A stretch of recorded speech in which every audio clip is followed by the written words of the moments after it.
ಕೆಟ್ಟ ಮೇಲೆ ಬುದ್ಧಿ ಬಂತು.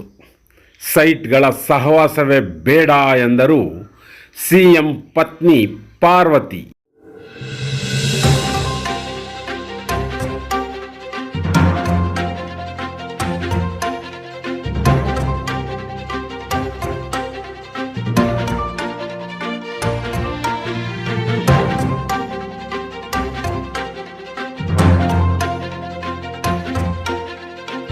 ಮಹತ್ವದ ಬೆಳವಣಿಗೆಯೊಂದರಲ್ಲಿ ಮುಖ್ಯಮಂತ್ರಿ ಸಿದ್ದರಾಮಯ್ಯನವರ ಪತ್ನಿ ಪಾರ್ವತಿ ವಿವಾದಿತ 14 ಪರ್ಯಾಯ ನಿವೇಶನಗಳನ್ನು ಮುಡಾಗೆ ಹಿಂದಿರುಗಿಸಲು ಮುಂದಾಗಿದ್ದಾರೆ. ಈ ಸಂಬಂಧ ಮುಡಾ ಆಯುಕ್ತರಿಗೆ ಪಾರ್ವತಿಯವರು ಪತ್ರ ಬರೆದಿರುವುದು ಕುತೂಹಲ ಮೂಡಿಸಿದೆ. ಮೈಸೂರು ತಾಲೂಕು ಕಸಬಾ ಹೋಬಳಿ ಕೆಸರೆ ಗ್ರಾಮದ ಸರ್ವೆ ನಂಬರ್ 464ರಲ್ಲಿನ ನನ್ನ 3.16 ಎಕರೆ ಭೂಮಿಯನ್ನು ಪ್ರಾಧಿಕಾರವು ಭೂ ಸ್ವಾಧೀನವಿಲ್ಲದೆ ಉಪಯೋಗಿಸಿಕೊಂಡಿದ್ದಕ್ಕಾಗಿ ಮುಡಾ ಪರಿಹಾರವಾಗಿ ವಿಜಯನಗರ 3ನೇ ಹಂತ ಹಾಗೂ 4ನೇ ಹಂತದಲ್ಲಿ ನಾನಾ ಅಳತೆಯ 14 ನಿವೇಶನಗಳನ್ನು ಮಂಜೂರು ಮಾಡಲಾಗಿತ್ತು. ಆದರೆ ಮುಡಾದಿಂದ ನನ್ನ ಪರವಾಗಿ ಕಾರ್ಯಗತಗೊಳಿಸಿದ್ದ 14 ನಿವೇಶನಗಳ ಕ್ರಯಪತ್ರಗಳನ್ನು ರದ್ದುಗೊಳಿಸುವ ಮೂಲಕ ನಾನು ಪರಿಹಾರ ನಿವೇಶನಗಳನ್ನು ಹಿಂದಿರುಗಿಸಲು ಬಯಸಿದ್ದೇನೆ. ನಿವೇಶನಗಳ ಸ್ವಾಧೀನವನ್ನು ಸಹ ಮುಡಾ ಮರಳಿ ಹಸ್ತಾಂತರಿಸುತ್ತಿದ್ದೇನೆ.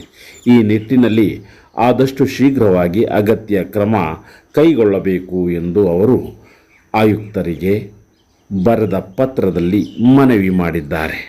ಪಾರ್ವತಿಯವರ ನಿರ್ಧಾರದ ಕುರಿತು ಪ್ರತಿಕ್ರಿಯಿಸಿರುವ ಮುಖ್ಯಮಂತ್ರಿ ಸಿದ್ದರಾಮಯ್ಯನವರು ಮೈಸೂರಿನ ಮುಡಾ ಭೂಸ್ವಾಧೀನ ನಡೆಸದೆ ವಶಕ್ಕೆ ಪಡೆದಿದ್ದ ಜಮೀನಿಗೆ ಪರಿಹಾರದ ರೂಪದಲ್ಲಿ ನೀಡಿದ ನಿವೇಶನಗಳನ್ನು ನನ್ನ ಪತ್ನಿ ಪಾರ್ವತಿ ಹಿಂದಿರುಗಿಸಿದ್ದಾರೆ. ನನ್ನ ವಿರುದ್ಧ ರಾಜಕೀಯ ದ್ವೇಷ ಸಾಧನೆಗಾಗಿ ಪ್ರತಿಪಕ್ಷಗಳು ಸುಳ್ಳು ದೂರುಗಳನ್ನು ಸೃಷ್ಟಿಸಿ ನನ್ನ ಕುಟುಂಬವನ್ನು ವಿವಾದಕ್ಕೆ ಎಳೆದು ತಂದಿರುವುದು ರಾಜ್ಯದ ಜನತೆಗೂ ತಿಳಿದಿದೆ.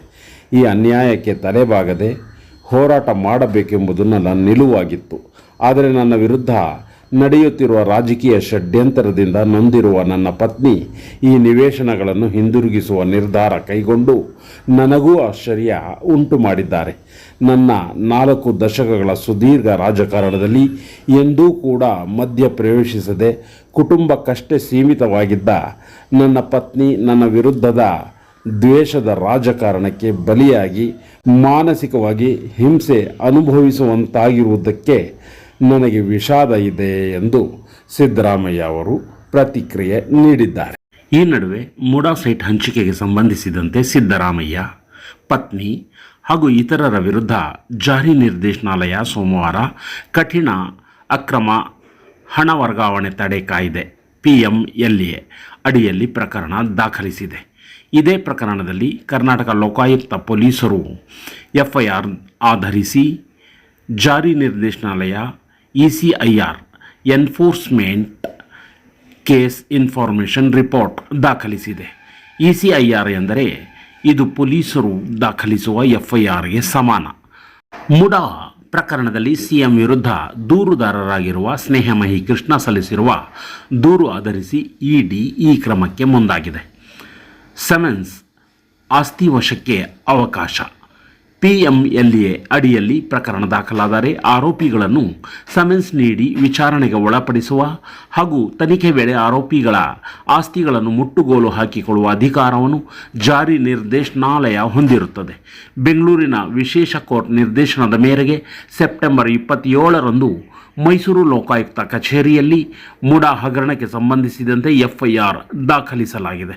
ಸಿದ್ದರಾಮಯ್ಯ ಪತ್ನಿ ಪಾರ್ವತಿ, ಬಾಮೈದ ಮಲ್ಲಿಕಾರ್ಜುನ ಸ್ವಾಮಿ ಮತ್ತು ವಿವಾದಿತ ಭೂಮಿ ಮಾರಾಟಗಾರ ದೇವರಾಜು ಹಾಗೂ ಇತರರನ್ನು FIRನಲ್ಲಿ ಆರೋಪಿಗಳಾಗಿ ಹೆಸರಿಸಲಾಗಿದೆ.